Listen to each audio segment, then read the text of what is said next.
Lubbuun abbaa qabdi waa'ee lubbuu maal beektu? Warri hin beekne lubbuun barcuma aangoo seetu. Dabareen du'aa isin gaha isinis ammaa deemtu. Hacaaluu hayyuu guddaa abdii dhaloota egeree ati dhugaa dubbachuun rasaasaan si cicciree gatiin dhugaaf dhaabachuu du'a taate mitiree.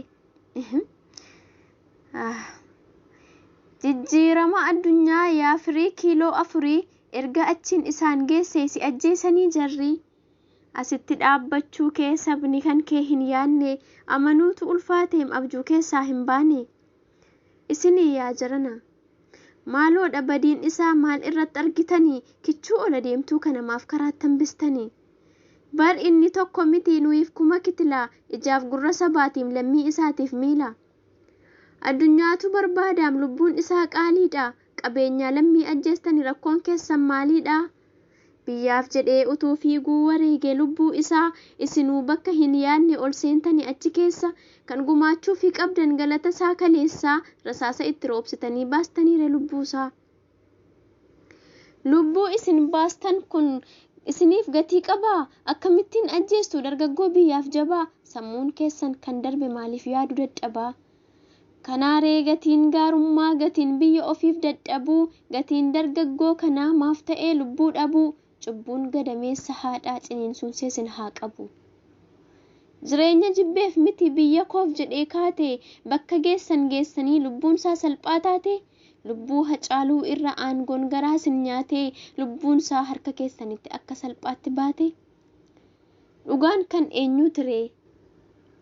Dhugaan kan eenyuuti warri dhugaa eessa jirtu? Sobi mootii ta'eera dubbiin taateetti cimtu. Obsaa yaa lammii ofii dhugaan qallattee hin cittu. Obsaa yaa saba kiyyaa tarii keessa darbitu. Yaa haadha goota biyyaa maalin siif ta'a reedeesse? Imimmaan kee gatii guddaa dhangala'aa as geesse. Anaan yaa haadha dhiiraa haadha hambaa ciniinsu dhaltee dhala kee dhabdeef waaqni si haa obsiisu gatii imimmaan keetii inni siif haa deebisu. Ilma kee biyyatu dhabe inni ilma hundaati goota dhugaaf dhaabbatu qabeenyaa addunyaati amantiif biyyaan hin qoodu kichuu abbaa haqaati obsi gaanii obsinaa Hacaaluun kan hundaati. Abbaa gootaa akkam jirtaa akkam reeni jabaattaa ati abbaa seenaati galmee irratti argamta ilmi kee si waamsiseeraam abbaa seenaa jedhamta. Ati abbaa ilmaati ilma dhugaaf dhaabbatu leenca sodaa hin qabne beekaa dhugaaf dhaaddatu ilmi kee hayyuudha abbaa hayyuu seenaan yaadatu abbaa kana laalii obsi seenaan isan dagatu. Dhiiga ilma keetii si jalaa lolaasanii akka waan sareen duutee reeffa isaa gototanii fidanii biraa deemanii waan yaaddan guuttatanii. Akka waan sareen duutee reeffa isaa gototanii fidanii biraa deemanii waan yaadan guuttatanii. Abbaa gootaa hin gaddin gatiin kanaa ni baati kan kanaan isa gahee dhugaa dubbachuu isaati jabaadhu yaa abbaa koo obsi seenaa isaatti. Isinii yaa jarana. Jaallattanis jibbitanis warri mummurtan kichuu sobaan bullaan hin taatu olaantummaa argachuu ofuma ajjeestanii dura buutu komachuu dhugaasin awwaaltan kun bor hin dhiisu mul'achuu. Ammasitti jedhaagaa dhugaa dhiiga dhalattuu hangasitti jabaadhaa nyaadhaa foon ol guddattuu gatii lubbuu baastanii abbaa lubbuu argattu isa lubbuu uumetu jira gaaf tokko gaafatamtu. Abbaa namaa boossistu tapha gootaniim imimmaan haadha namaa naasistu irraa ajjeestanii ilmaan. Haadha keessaniif maal keessanii abbaa keessaniif maal dhaamtu abbaa namaa isin miitan kun keessan ta'uu yoon bartu haala jiruutu adda malee tokkumaaf name martu. Tokkoof kolfuu hawwitanii tokkoof imimmaan lolaastu tokkoof jiruu filattanii tokkoof du'a galaastu. Lubbuun harka keessan seetanii kan akka feete taatu lubbuu rasaasaan fuutan borgatiisee ni baastu. Of eeggadhaa gorfamaa dhaabadhaa of ilaalaa eessaa dhuftanii maal gootu xiqqoo madaaluu yaalaa. Dhaabbiitti hafuun hin jiru kan beekuu qabdanii hin dagatinaa akka biyyoorraa uumamtanii. Aangoon kan rabbii ta'uu waan dagattan fakkaattu kanaaf akka bineensaa foon ilma namaa nyaattu barumaan dhiiga dhugdu dheebuu keessan yoon baatu.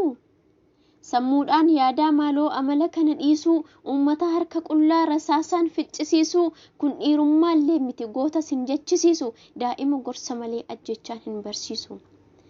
warra kaan ajjeesuudhaan kaan qillintoo galchitu, isa feetan hiitanii isa feetanis hiiktu, isa kaan itti kolfaa murtoo du'aa kennitu.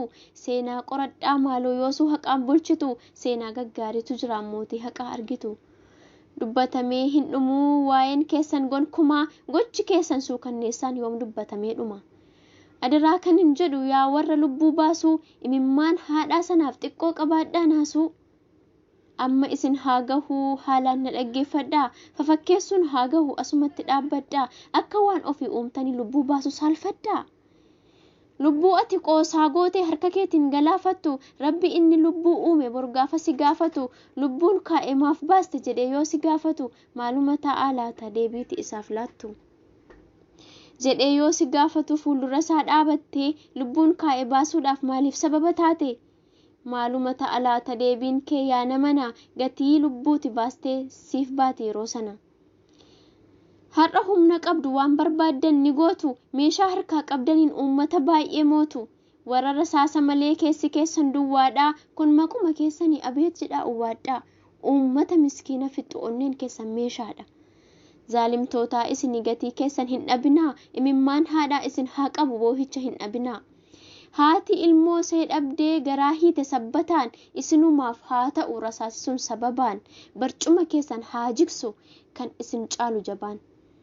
Egaa yaa lammii obsaa, obsuma waliif dhaamnaa, biyya keenyaaf adaraa du'aa itti jabaannaa. Nagaa ta'a.